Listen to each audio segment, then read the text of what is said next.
Hello students, today we are going to start exercise 4B. Firstly, we will discuss about properties. Reflection property. The value of determinant remains unaltered by interchanging its row and column. इस property का meaning क्या है?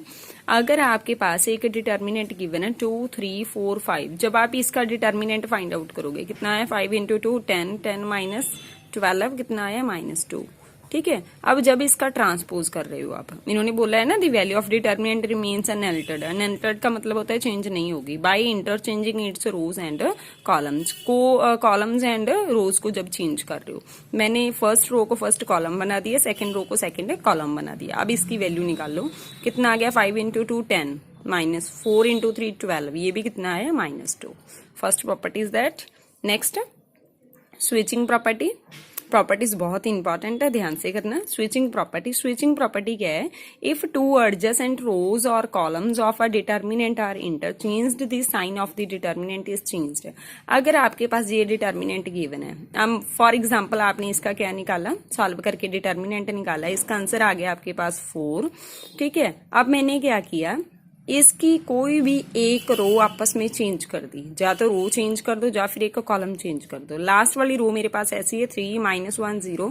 First और second row को मैंने आपस में change कर दिया. जब इसका डिटर्मिनेंट सॉल्व करोगे तो इसका आंसर आएगा -4. जस्ट साइन का आंसर आएगा, साइन का फर्क आएगा. Third property is repetition property, most important. If two rows और columns of determinant are same, the value of its then its value is 0. इन्होंने क्या बोला है, अगर आपके पास कोई भी दो रोज या फिर कोई भी दो कॉलम्स आपस में इक्वल हैं तो डिटर्मिनेंट की वैल्यू डायरेक्ट ही 0 आएगी. फर्स्ट रो इक्वल है थर्ड रो के, तो इसका डिटर्मिनेंट की वैल्यू कितनी आएगी 0. Next fourth property is scalar multiple property. ये क्या आपके पास, if each element of a row और column of a determinant is multiplied by the scalar k, then its value gets multiplied by a scalar k. अगर आपके पास कोई भी रो या फिर कोई भी कॉलम किसी एक स्केलर का मल्टीपल है, ये देखो फर्स्ट किसी का मल्टीपल नहीं है पूरा, सेकंड किसी का मल्टीपल नहीं है, थर्ड 2 का मल्टीपल है, 4 भी 2 का मल्टीपल है, 6 भी 2 का मल्टीपल है, मतलब तीनों एलिमेंट 2 का मल्टीपल है. जब आप आंसर निकाल लोगे तो वो भी 2 का मल्टीपल ही आएगा. नेक्स्ट है फिफ्थ प्रॉपर्टी सम प्रॉपर्टी. इसमें क्या है, अगर आपके पास कोई भी एक रो ऐसे गिवन है आपके पास A1 + α1, A2 + α2, A3 + α3, बाकी दो सिंगल सिंगल दी हुई हैं, तो आप इसको कैसे ब्रेक कर सकते हो, 2 पार्ट्स में ब्रेक कर सकते हो. सेकंड एंड थर्ड रो तो एज इट इज रहेगी, B1 B2 B3 C1 C2 C3 दोनों में ऐसी रहेगी. फर्स्ट में क्या लिखोगे, first elements A1 A2 A3 और सेकंड में α1 α2 एंड α3. जब इसको सॉल्व करोगे और इन दोनों को सॉल्व करके प्लस करोगे, दोनों का आंसर क्या आएगा, सेम आएगा. Next property is invariance property.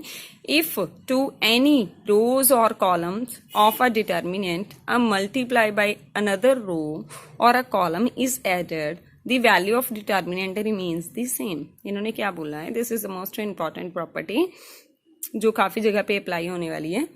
मान लो आपके पास ये दिया हुआ डिटर्मिनेंट, ये प्रॉपर्टी क्या कह रही है, अगर ये वाला डिटर्मिनेंट आपके पास गिवन है, सेकंड हमने क्या किया अकॉर्डिंग टू प्रॉपर्टी, इन्होंने प्रॉपर्टी में क्या बोला था, अगर आप किसी भी एक रो को किसी स्केलर के साथ मल्टीप्लाई करके दूसरी रो में ऐड कर रहे हो, ये देखो मैंने क्या किया, सेकंड रो को के साथ मल्टीप्लाई करके फर्स्ट रो में क्या कर दिया मैंने ऐड. मैंने क्या किया, R1 में ऐड कर दिया के R2.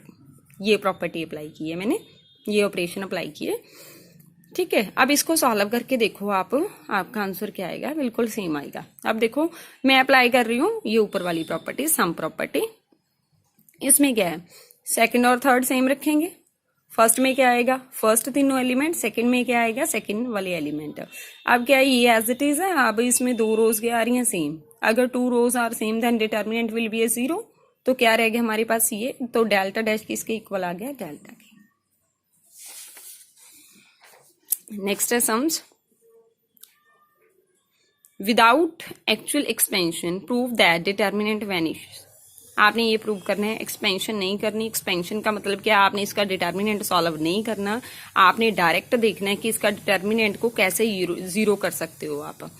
डिटर्मिनेंट आपके पास गिवन है, बहुत डीपली सोचना है आपने, ये एक्सरसाइज इतनी इजी नहीं है, थोड़ा डीपली सोचने वाली है। अब देखो C3 में से थर्ड कॉलम में से अगर मैं इसको 9 के साथ मल्टीप्लाई करके इसमें सब्ट्रैक्ट कर दूं, इसको 9 के साथ मल्टीप्लाई किया, 9 इंटू 7 63, इसमें से सब्ट्रैक्ट किया 2, इसको 9 के साथ मल्टीप्लाई किया, 9 इंटू 8 72, इसमें से सब्ट्रैक्ट किया 3, 9 इंटू 9 81, इसमें से सब्ट्रैक्ट किया 5। अब first column and second column third column both are same, determinant will be 0। Next है आपके पास ऐसे सम्स आएंगे जिस पे आपने ऑपरेशन, ऐसे सम्स में ज्यादा से ज्यादा आपने क्या करना है, कॉमन निकालने की कोशिश करनी है, ज्यादा से ज्यादा वैल्यू आप कॉमन निकाल सको। अब देखो अगर आप ऐसे ऐड कर रहे हो, इन तीनों को ऐड किया, फिर इन तीनों को ऐड किया, फिर इन तीनों को ऐड किया, तीनों की वैल्यू क्या आएगी, सेम। R1 में ऐड कर दिया, R1 R2 R3 first row में, बाकी सभी रोज को ऐड कर दिया। ठीक है, बात किसकी हो रही है, फर्स्ट रो की। तो फर्स्ट रो में चेंज आएगा, second and third same, second को ऐसे राइट कर दो, थर्ड को ऐसे राइट कर दो। अब इन तीनों को ऐड किया, ये राइट कर दिया, इन तीनों को ऐड किया, राइट कर दिया, इन तीनों को ऐड किया, राइट कर दिया। नेक्स्ट, अब फर्स्ट रो में से ये कॉमन आ रहा है। कई स्टूडेंट क्या करते हैं, सोचते हैं 3 टाइम्स आ रहा है तो 3 टाइम्स बाहर आएगा, क्यों बाहर निकाल देते हैं। नो, अगर फर्स्ट रो में हर एक वैल्यू सेम आ रही है तो 1 टाइम ही बाहर आएगी। ठीक है, यहाँ पे रह गया 1, यहाँ पे भी 1, यहाँ पे भी 1, सिंपल सी बात है। First row and third row are same, then determinant will be 0।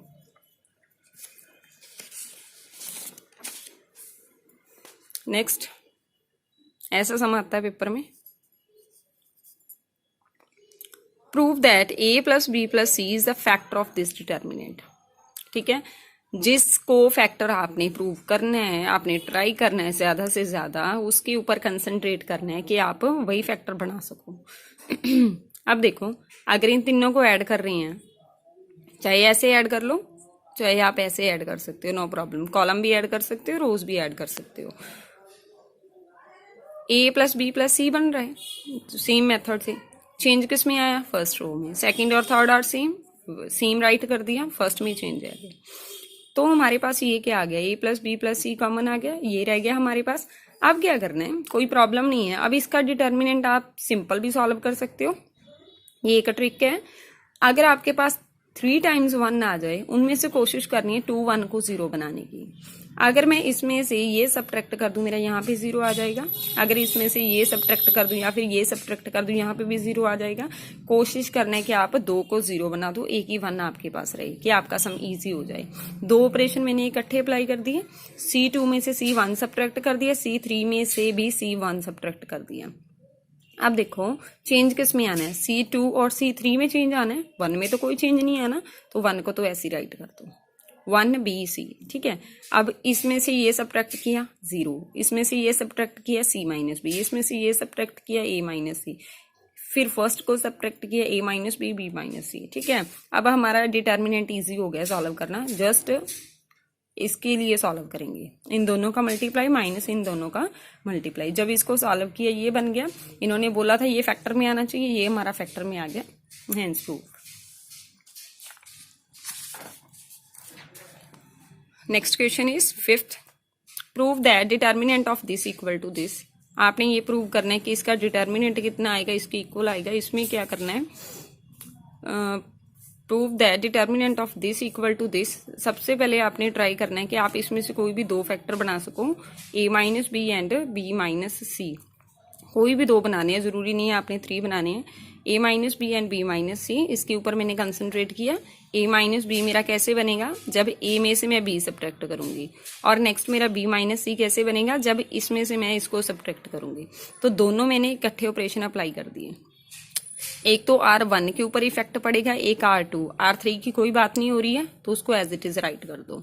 ठीक है, R1 में से R2 को सब्ट्रैक्ट किया 0 A minus B A square minus B square. R2 में से R3 को सब्ट्रैक्ट किया 0 B minus C B square minus C square. Next है, अब इसके फैक्टर्स बना दिए, A square minus B square A minus B A plus B। B minus C, B plus C. अब क्या है, फर्स्ट में से ए माइनस बी कॉमन आ रहा है, सेकंड में से बी माइनस सी कॉमन आ रहा है, ये रह गया हमारे पास। इसको कर दो आप एक्सपेंड। एक्सपेंड कैसे करोगे, किसी मेथड से भी कर सकते हो आप। मेरे पास यहाँ पे एक ही वन है, इसके अकॉर्डिंग कर रही हूँ मैं। तो यहाँ पे मेरा बन गया बी प्लस सी माइनस ए माइनस बी, बी से बी कैंसिल, थर्ड फैक्टर मेरा क्या आ गया, सी माइनस ए, हैंस प्रूव्ड। नेक्स्ट क्वेश्चन है सॉल्व फॉर एक्स। इसका मतलब क्या है, आपने एक्स की वैल्यू फाइंड करनी है, इसका डिटर्मिनेंट 0 को इक्वल गिवन है। आपने ट्राई करना है कि आप इजी मेथड से इस सम को करो, ठीक है ना। ये देखो, आपने ऐसे चेक करना है कि ये तीनों वैल्यूज क्या होनी चाहिए, सेम होनी चाहिए। ये देखो ए प्लस एक्स पूरी में 1 टाइम आ रहा है, ए प्लस एक्स 1 टाइम आ रहा है, ए प्लस एक्स 1 टाइम आ रहा है। अगर मैं तीनों को ऐड भी कर दूं तो मेरा आंसर तो सेम आएगा, सेम। फिर मैंने क्या किया, R1 में ऐड कर दिया R2, R1 plus R2 plus R3। जब तीनों को ऐड किया मेरे पास ये बन गया। अब फर्स्ट रो में से मेरे पास क्या कॉमन आ रहा है, 3a माइनस एक्स। अब मैंने अभी बताया था जब आपके पास 3 1 आ जाए तो आपने 2 1 को क्या बनाना है, 0 बनाना है। सिमिलर वे से मैंने क्या किया, C2 में से C1 सब्ट्रैक्ट कर दिया, C3 में से C1 सब्ट्रैक्ट करके मैंने 0 बना लिया। अब इसको जब एक्सपैंड किया मैंने 2x इंटू 2x माइनस 0, ये बन गया 4x स्क्वायर। जब 2 फैक्टर्स की मल्टीप्लाई 0 को इक्वल होती है, first factor equal to 0 and second factor equal to 0, यहाँ से x की वैल्यू आ गई 3, ये यहाँ से आ गई x की value 0। Your exercise is complete 4b। अब आप एक्सरसाइज 4b कंप्लीट करो। अगर आपका कोई भी डाउट है तो डिस्कस करो। Thank you.